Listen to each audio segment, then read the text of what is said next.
Hello, my name is Peter Carlson from Anderson Nissan. Today I'm going to show you the functionality of the Intelligent Keyless Entry system as well as the remote engine start. To activate your remote engine start, you simply press the lock button one time and press and hold the top button for approximately 5 minutes. The vehicle will start and it'll run for 10 minutes. You can also turn it off if you decide you didn't want to go anywhere by pressing this button.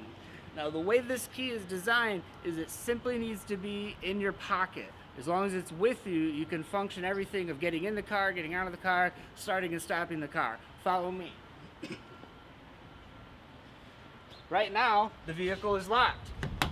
Because I have the key in my pocket, all I need to do to gain entry is press this button one time. It'll unlock just this door. If I have people with me, then I would press this button again and it unlocks all 4 doors. And then to start the vehicle, I simply sit inside, put my foot on the brake, and press the start button. And now I'm ready to drive.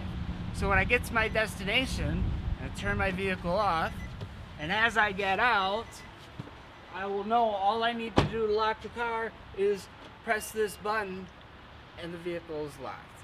Enjoy the keyless entry. It's an awesome feature. Thank you. Have a great day.